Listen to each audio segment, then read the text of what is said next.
Assalamualaikum warahmatullahi wabarakatuh. Alhamdulillahirobbilalamin. Wassalamu ala asyrofil anbiya'i wal mursalin wa ala alihi washabihi ajmain. La haula wala quwwata illa billahil aliyyil azim. Amma ba'du. Matur nuwun dumateng pranata acara ingkang sampun maringi wedal dumateng kula. Mugi-mugi wedal niki mangke saged kita ginakaken kanthi samestinipun. Dan matur nuwun malih dumateng Sabirul Harja Mas Faris ingkang sampun paring tempat kangge pelaksanaan belajar bersama. Dan iki langsung mawon iki acarane anu mawon nggih. Napa nggih nek arane? Pomo belajar bersama niku niki diawiti saking pundi kan?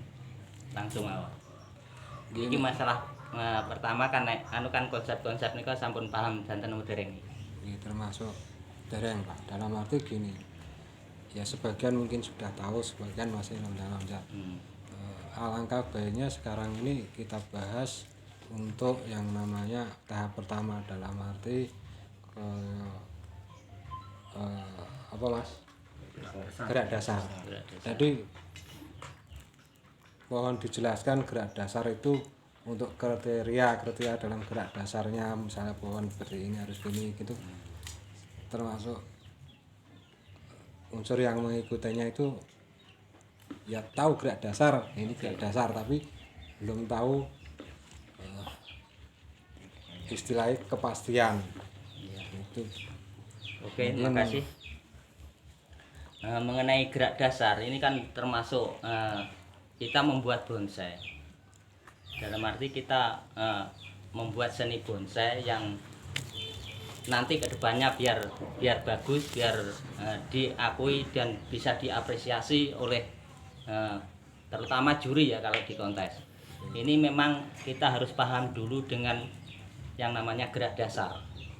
Ya, gerak dasar ini tidak lepas dari konsep sebenarnya. Awal yang harus kita ketahui, kita pahami, ini konsepnya dulu. Kalau kita sudah paham dengan konsep, insya Allah gerak dasar pun mengikuti. Yang kemarin yang terdahulu kan sudah pernah saya kasih lampiran yang masalah konsep itu ya. Nah, itu dipelajari. Nah, ini yang garis besarnya konsep itu yang pertama itu ialah gerak dasar yang 5 gerak dasar itu. Yang tegak lurus, tegak berliku, terus miring atau slanting itu, terus rebah atau setengah menggantung, terus menggantung. Ini yang basic yang pertama ini. Selain itu semuanya pengembangan. Kayak ekspresionis, kayak surrealis ini pengembangan dari 5 gerak dasar ini. Jadi patokan utama, patokan kita membuat bonsai garis besarnya gaya 5 gerak dasar ini. Kalau sudah keluar dari garis gaya 5 dasar ini namanya sudah pengembangan, ini bukan gaya lagi nanti, sudah model. Jadi bentuknya sudah bukan gaya tapi model. Jadi yang kita pahami dulu 5 gerak dasar ini kan tegak lurus, tegak berliku, terus miring, rebah, setengah menggantung, terus menggantung. Nah, ini konsep biasanya natural yang dikatakan ini, ya kan? Dan dalam natural ini pertama yang kita harus ketahui kan akar. Akar minimal ini 3 minimal. Jadi kanan, kiri, terus depan. Ini sudah cukup kalau diapresiasi.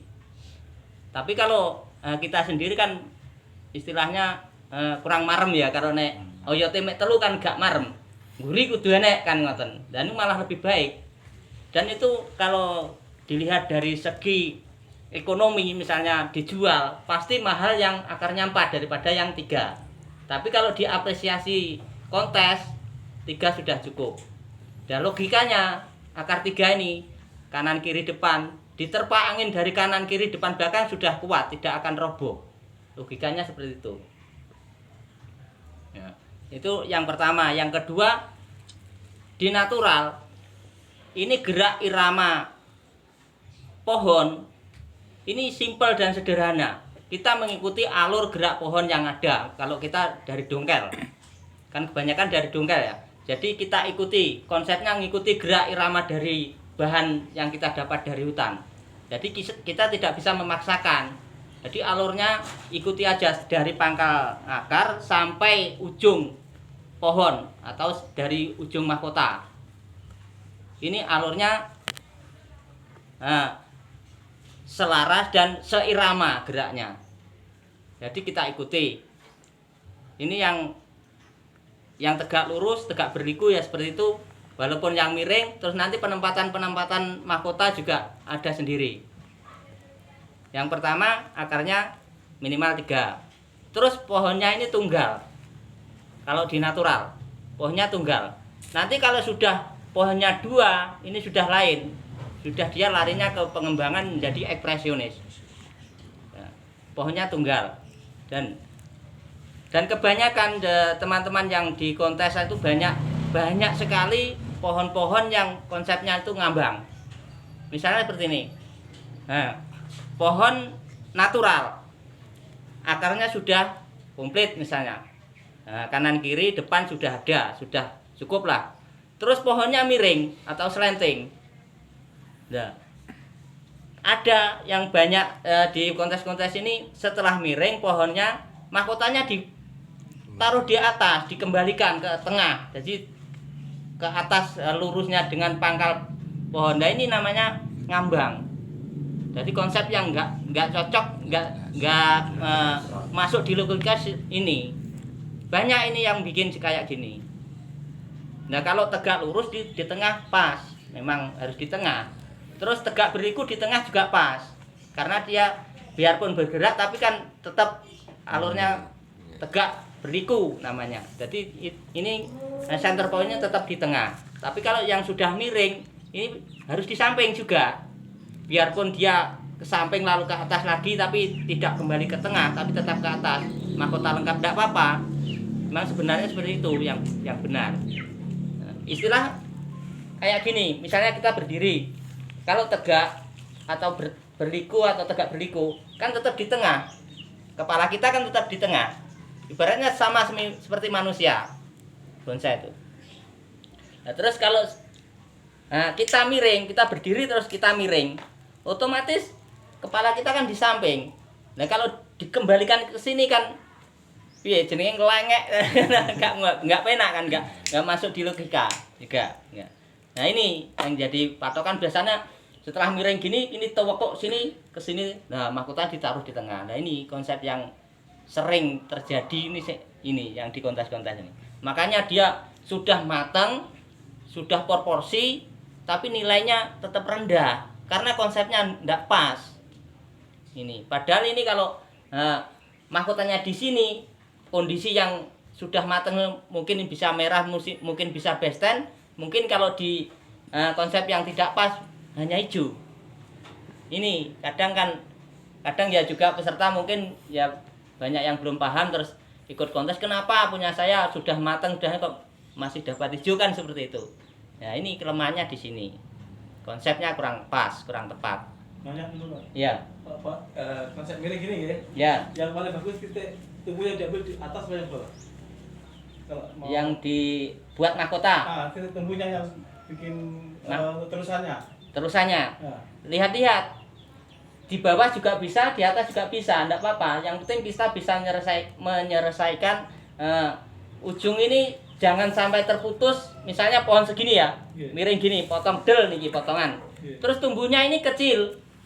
Ini namanya terputus. Alur pergerakan dari pohon ini terputus. Paling tidak ini diporsikan dulu. Misalnya kalau segini ujung potongan ya, ini paling tidak kan 1 jempol lah. Paling tidak. Jadi kalau bisa semakin ke atas semakin mengerucut. Tidak apa-apa, dari bawahnya bisa, dari atasnya bisa. Dilihat situasi dan kondisinya pohon yang kita potong ini gimana. Gerakannya misalnya. Kalau geraknya ke sini miring terus gerak ke sini kan otomatis yang sebelah kanan. Iya toh. Kalau lurus potong ini terus potong del otomatis yang lebih bagus yang atas. Yang atas. Ya. Jadi kondisinya bagaimana dulu dilihat potongannya. Tapi dalam kebesarannya dia harus hampir porsi lah. paling tidak agak kecil daripada potongan yang semula. Jadi porsinya seperti itu. Terus kalau yang ini yang miring, yang sekarang setengah menggantung atau rebah, ini mahkotanya juga harus, misalnya ini pohon, terus ini pot, ini kan rebah gini, otomatis mahkota kan harus di sini. Kan ada kadang mahkota tidak di sini, dari sini ditumbuhkan sini naik mahkota lagi. Ini sudah bukan natural lagi, dia sudah berubah menjadi berbatang dua, sudah menjadi pengembangan atau ekspresionis. Jadi mahkota ya tetap di samping, walaupun dia hanya setengah mahkota atau mahkota semi. Terus ada lagi yang terakhir yang menggantung. Nah, yang menggantung ini biasanya teman-teman kalau bikin, misalnya ini pot, terus ini pohonnya ke sini, seret, karena menggantung harus melebihi pot kan, ujungnya. Jadi menggantung, kalau di atas pot sini ke atas ini namanya masih setengah menggantung atau rebah tadi. Jadi di atas pot, jadi ujungnya di atas pot misalnya menggantung terus ke sini, ini namanya setengah menggantung masih. Kalau yang dinamakan menggantung, ini pot, ini pot yang bawah melebihi ini, jadi ujungnya melebihi. Nah, misalnya ini terus melebihi, ini namanya sudah menggantung. Nah ini mahkotanya di mana? Ya harus di bawah. Walaupun biasanya kan menggantung begini terus arahnya ke sini atau ke sini atau ke sini kan. Nah mahkotanya di sini nih, walaupun setengah mahkota atau mahkota semi. Nah kadang yang menjadi banyak terjadi kan, sudah menggantung begini, terus di sini dikasih lagi titik tumbuh ke atas, terus di sini dikasih mahkota lagi, ya kan? Nah ini sudah berubah, konsepnya sudah berubah, bukan natural lagi, dia sudah pengembangan atau ekspresionis, berbatang dua sudah. Tidak apa-apa juga, tidak apa-apa, cuma sudah tidak bisa dikatakan natural, gitu loh. Sah-sah saja, tidak apa-apa, tapi dia sudah bukan natural lagi. Nah, tapi akarnya lengkap Pak, akarnya utuh benar. Nah ini bonusnya, bonus ke ekspresionis. Ya, ekspresionis kan kita sudah lepas dari akar kan, akar hanya pendukung saja. Tapi kalau akarnya lengkap, otomatis seandainya kita jual pasti mahal, karena akarnya sudah lengkap, terus gerakan ekspresionis sudah memenuhi kan. Berarti kalau ada cabang yang ke atas, dia sudah berbatang dua. Jadi sudah ekspresionis, bukan natural lagi. Nah kalau natural, misalnya menggantung mahkota di sini setengah mahkota atau mahkota semi, yang cabang pertama ini ke sini lalu setengah mahkota tidak apa-apa, tapi di bawahnya ini, bawahnya batang tekuan ini, paling tidak di bawahnya atau selaras lah, agak bawah dikit lah, ini tidak apa-apa. Jadi banyak yang terjadi kan teman-teman yang lama walaupun sekarang masih ada yang bikin kayak gitu. Ya enggak apa-apa. Jadi tapi jangan dikatakan ini natural. Ini sudah larinya ke pengembangan, ke ekspresionis. Enggak apa-apa kita bikin begitu, tapi ini konsepnya sudah bukan natural gitu. Yang kita maksud kan yang natural tadi ya. Terus natural. Ya kategori natural seperti itu. Terus ada yang ditanyakan tentang ini tadi konsep. Terus misalkan itu ada dua pohon dengan akar yang sama, kekuatan akarnya sama, terus yang satu itu menggantung, dia dibuat natural, terus yang satu dibuat ekspresionis. Itu nanti nilai nanti seperti apa? Apakah lebih menang yang natural, apakah lebih menang yang ekspresionis? Misalkan ini barang yang sama tetapi satunya dibuat natural seperti konsep natural, tapi yang satu dibuat ekspresionis. Nanti kalau ikut kontes nanti bagus yang mana? Gini Mas, kalau masalah penilaian sama saja, natural atau ekspresionis atau surrealis ini sama. Yang dinilai nanti kan kematangan pohon. Kalau gerak dasar yang dinilai hanya gerak dasarnya saja. Misalnya gerak dasar ini yang dinilai hanya akar, batang, dan tajuk mahkota dari pohon itu. Hanya itu saja. Kalau di misalnya kita ikut di prospek ya, gerak dasar yang dinilai hanya itu. Jadi akar, batang, cabang belum. Akar, batang, lalu ujung mahkota atau ujung pohon itu, tajuk mahkota. Hanya itu yang dinilai kalau di gerak dasar. Tapi ada juga gerak dasar yang sudah ada cabangnya. Ini juga ada yang nilainya dua sisi. Misalnya bonsai yang diikutkan di prospek tapi sudah ada cabangnya. Ini penilaiannya nanti juga akar, batang, cabang, dan tajuk mahkota. Jadi cabang ini harus tepat komposisinya, penempatannya. Ini juga dinilai kalau sudah ada cabang. Tapi kalau baru hidup belum ada cabang, yang dinilai hanya akar, batang, dan tajuk mahkota. Ini Jadi penilaiannya nanti sama. Nilainya bisa sama. Yang penting gerak dasarnya sama. Terus tingkat kematangannya kalau sampai kelas berikutnya sama. Ekspresionis, natural, terus surrealis itu sama, penilaiannya sama.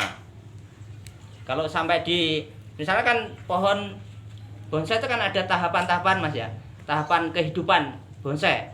Nah, tahapan kehidupan bonsai itu kan bayi, anak, remaja, dewasa, tua, ya toh. Dan di kontes ini kan juga ada kelas-kelasnya, regional, prospek, regional, madya, utama, bintang. Nah, ini dinilai dari kematangan anatomi. Misalnya kalau di prospek kita biasanya kan ikutnya baru bayi atau anak kan, ya baru akar dan batang. Anak kan akar batang, bayi itu akar batang, terus anak akar batang cabang. Berarti kan masuknya di prospek. Nah nanti kalau sudah mencapai wong trondong Mas Abdul. anak dan remaja, berarti kan remaja ini sudah masuk ke regional. Nah, dia sudah mencapai ranting.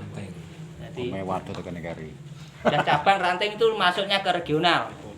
Jadi tahapannya seperti itu, persis sama manusia. Jadi kalau yang sudah perantingannya sampai anak ranting, nanti naik lagi ke kelas berikutnya, misalnya ke madya. Nah, tahapan tua itu biasanya sudah sampai cucu ranting, sampai cicit ranting, sampai sub ranting. Itu tahapan tua.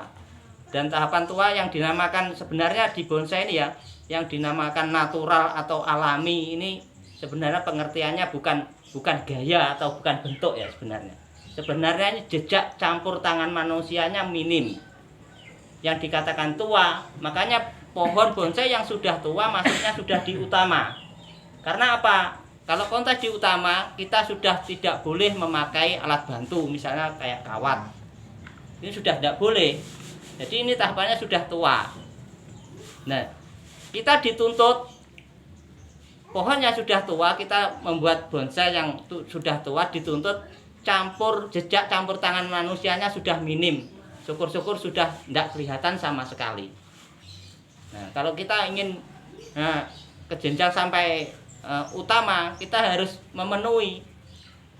Jadi bagaimana cara kita membuat bonsai segera bisa ke kelas bintang? Nah, ini sebenarnya juga ada trik-trik seperti itu ada. Nanti kalau kita sudah paham bisa kita berbuat seperti itu. Tahapannya sama, jadi tahapan kehidupan bonsai juga sama. Terus tahapan anatomi juga ada. Tahapan anatomi kan pernah saya kemukakan yang kemarin kan masalah pohon dari pergerakan dari bawah itu besar semakin ke atas semakin mengerucut. Cabang seperti itu juga tahapannya paling tidak 1, 2, 3 tahapan. Nah, seterusnya. Terus ada lagi mungkin Mas? Terus mungkin pertanyaan selanjutnya terkait niki. Ya. Riki kemarin ikut kontes di Madiun. Terus mendapatkan hijau. Terus ada yang teman-teman yang mendapatkan merah. Terus misalkan ini diikutkan lagi biar dapat merah niku, hal apa yang perlu ikut prospek lagi. Oke.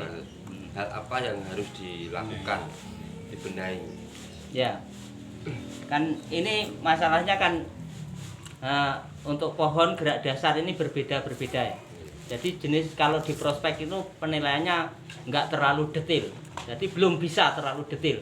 Jadi biasanya kalau di prospek, apalagi sekarang ini kan prospek itu sangat banyak ya. Jadi juri itu tidak begitu memperhatikan. Mungkin asal-asal aja juga bisa karena saking banyaknya peserta. Contoh aja, kadang menurut kita pohon ini bagus, kadang malah enggak dapat. Terus kadang lagi ada yang biasa-biasa kok dapat merah, dapat hijau. Iya toh. Karena mungkin ya kalau di kontes ini mungkin kan memangnya gini. Sebenarnya prospek itu di PPB itu enggak ada Mas, kontesnya enggak ada. Kontes untuk prospek sebenarnya enggak ada. Cuma ini penyemangat untuk pemula dan penggembira untuk panitia. Jadi pemula kalau sudah dapat bendera merah atau hijau pasti senang. Ya toh, pasti semangat dan senang. Nah, terus penggembira bagi panitia karena dia mendaftarkan pameran kontes kan pasti ada biaya. Nah, biaya itu untuk tambahan biaya untuk kontes. Jadi kalau saya punya pendapat sebenarnya yang ikut kontes itu semuanya dikasih bendera. Tidak ada yang kasih bendera. Jadi untuk penyemangat. Ya, ini kalau saya saya mendapat hijau niku ya kelas maksudnya. Maksudnya cuma niki misalkan 3 bulan lagi atau 6 bulan lagi terus niki ben meningkat enten lho maksudnya. Niku perlu apa yang dinopo sing dibenahi, nopo niki nopo ne pote sing salah, nopo napa Ndak. Pokoknya ndak salah dan pohonnya juga ndak salah karena di bonsai itu ndak ada yang salah. Ini Mas. Jeng ben asal merah. Nah, punya Mas Paris, kenapa mendapat hijau? Karena kelanjutan kehidupan pohon terputus. Terputus. Iya. Ujungnya ini. Nah, itu kan ada dua sisi kan. Dua sisi dia terpotong dan titik tumbuhnya masih sangat kecil. Dia belum bisa dinamakan itu kelanjutan pohon. Dia baru anak cabang, anak tunas. Betul apa Tunas baru lah istilahnya. Ini yang menjadi ini sebenarnya itu sebenarnya bisa mendapat merah kalau sudah titik tumbuhnya itu besar. Nuwun sewu, Pak. Monggo.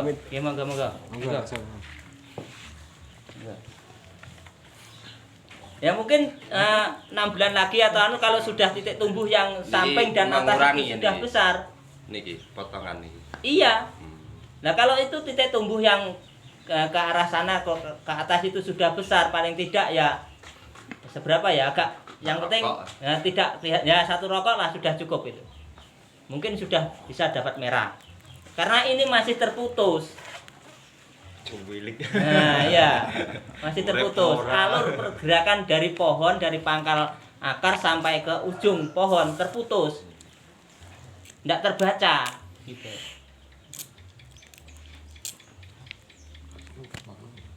Contoh punya Mas Supri malah tidak dapat apa-apa karena terputus juga dia. Yang pohon ini pohon bidara. Pohon bidara itu terputus juga itu karena pohonnya besar terus tumbuhnya kecil. Tiga berbatang 3 lah itu. Semuanya tiga-tiganya kecil, tidak dapat apa-apa. Ini. Padahal dia karakternya sudah tua dan bagus juga. Masih pertanyaan, urip ora. Nah, karena urip Mas, karena di sana punya Mas Supri itu malah tumbuh banyak tumbuhnya. Jadi juri pun bingung mana ini pohonnya mana. Banyak titik tumbuh di sana. Terus ada lagi mungkin yang ditanyakan? Ini Pak mengenai gerak dasar. Gerak dasar itu kan dari akar sampai ujung top. Yang namanya gerak dasar itu tadi kita pemilihan wajah, dalam arti kan mesti dilihat dari wajahnya, dari depan, dari depannya. Nah, ini dari gaya formal atau ekspresionis atau semuanya lah Ya. kayak itu untuk jalur kambium harus terlihat atau bisa tidak masalah, misalnya Keringan. ada keringan kerowokan terus dia nggak kelihatan kambiumi, itu masalah atau tidak? Alur. Alur ya, kita bicara masa alur dari semua gaya lah istilahnya. Iya. Mungkin yang ditanyakan makasih. itu karena tanya alur itu pasti maksudnya kan ekspresionis. Ya, Semua. bisa. Semua di Surrealis natural kan? juga bisa. Ya. Natural kelingan Ini ya. sedikit. Semua itu tidak apa-apa. Yang dikatakan kita melihat tampak dari depan. Nah, dari depan ini kita kalau bonsai kita harus mencari ruang-ruang ya. Kita butuh ruang-ruang. Jadi misalnya utamakan memilih bahan tampak dari depan itu kayak gini misalnya. Kayak tangan gini. Tangan kalau posisi begini dari depan, dia kan ada ruang. Lekukan-lekukan ini termasuk ruang. Jadi ruang dimensi. Jadi usahakan dari tampak depan sini. Tapi juga bisa dari belakang kalau ada pertimbangan-pertimbangan tersendiri. Misalnya kalau dari depan kedalaman dimensinya sudah dapat, terus akarnya misalnya kalau kita bikin natural ya, akarnya misalnya kurang. Yang depan tidak ada, adanya samping sini sama sini, terus belakang ada tapi depan tidak ada, kan berarti nggak masuk ke natural. Terus kita inginnya membuat natural, karena ada kelebihan akar yang di sini, kita balik aja tidak apa-apa. Jadi pandangan dari sini, padahal dia dimensinya di sini, tapi kita siasati, ada triknya lagi, kita siasati mahkota ini kita kembalikan ke depan. Jadi kita membangun lagi ruang. Kita membangun sendiri ruang dimensinya. Jadi mahkotanya jangan ke belakang, malah ke depan. Jadi kita membuat ruang, kedalaman ruang ini.